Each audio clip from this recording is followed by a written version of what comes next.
കൊച്ചിയിൽ നിന്നൊരു വാർത്ത വരുന്നു. കൊച്ചിയിൽ വൻ ലഹരി സംഘം പോലീസിന്റെ വലയിലായിരിക്കുന്നു. പെരുമ്പാവൂരിലേക്ക് വിദേശത്ത് നിന്ന് ഹൈബ്രിഡ് കഞ്ചാവ് എത്തിച്ച കേസിലെ പ്രധാനികളടക്കം 4 പേരെയാണ് പിടികൂടിയത്.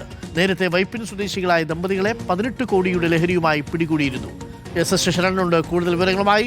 ശരൺ, തൂഫാൻ ആഞ്ഞടിക്കുകയാണ്, ലഹരി ഇടപാടുകളുടെ മുഖ്യ കണ്ണികളിലേക്ക് എത്തിച്ചേർന്നിരിക്കുന്നു. ഇപ്പോൾ പിടികൂടിയവർക്ക് ഈ ഹൈബ്രിഡ് കഞ്ചാവ് കടത്തലുമായി പ്രധാന ഇടപാടുകാരായിരുന്നു എന്നുള്ള വിവരമാണോ നമുക്ക് ലഭിക്കുന്നത്?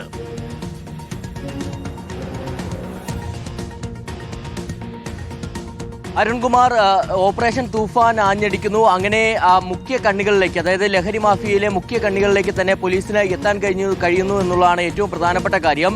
ഇവിടെ പോലീസിന് മനസ്സിലാക്കാൻ കഴിഞ്ഞിരിക്കുന്നത് ഈ തായ്ലൻഡ് അടക്കമുള്ള വിദേശ രാജ്യങ്ങളിൽ നിന്ന് നിരന്തരം വിമാനത്താവളം വഴി കേരളത്തിലേക്ക് ഹൈബ്രിഡ് കഞ്ചാവ് എത്തിക്കുന്ന റാക്കറ്റ് പ്രവർത്തിക്കുന്നുണ്ടെന്നുള്ളതാണ്. അതിന്റെ അടിസ്ഥാനത്തിൽ അന്വേഷണം നടത്തിയപ്പോഴാണ് ഈ റാക്കറ്റിലെ പ്രധാനികളിലേക്ക് എത്താൻ കഴിഞ്ഞിരിക്കുന്നത്. ഇതിൽ ഒന്നാം പ്രതിയായ ഹരികൃഷ്ണനെ കുറിച്ച് പോലീസ് പറയുന്നത് ഇയാളാണ് ആളുകളെ വിസിറ്റിംഗ് വിസയിൽ തായ്ലൻഡിലേക്ക് എത്തിക്കുന്നതെന്നാണ്. അതിനുശേഷം അവിടെ വെച്ച് ഹൈബ്രിഡ് കഞ്ചാവ് കൈമാറി അവരെ മടക്കി അയക്കുന്നതായിരുന്നു രീതി. അങ്ങനെ വലിയ തോതിലാണ് ഹൈബ്രിഡ് കഞ്ചാവ് ഇവിടെ എത്തിച്ച് വിൽപ്പന നടത്തുകയും ചെയ്തിരിക്കുന്നത്. ഈ ഹരികൃഷ്ണന്റെ കൂട്ടുപ്രതികളായ മറ്റ് 3 പേരെ കൂടി പോലീസിന് പിടികൂടാൻ കഴിയുകയും ചെയ്തിട്ടുണ്ട്.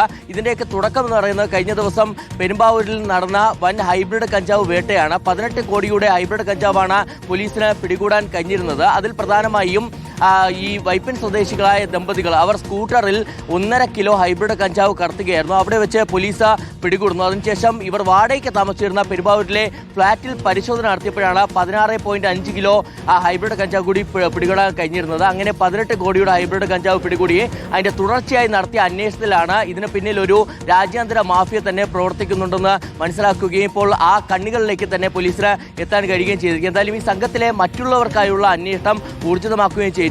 ഈ സംഘം വലിയ തോതിൽ ഹൈബ്രിഡ് കഞ്ചാവ് കൊച്ചിയിലേക്ക് എത്തിച്ച് ഉന്നതർക്കടക്കം കൈമാറിയിട്ടുണ്ടെന്നുള്ളതാണ് പോലീസിന് മനസ്സിലാക്കാൻ കഴിഞ്ഞിരിക്കുന്നത്. അങ്ങനെ ഹൈബ്രിഡ് കഞ്ചാവ് വാങ്ങിയ ഉന്നതരിലേക്കും അന്വേഷണം വ്യാപിപ്പിച്ചിട്ടുണ്ട്.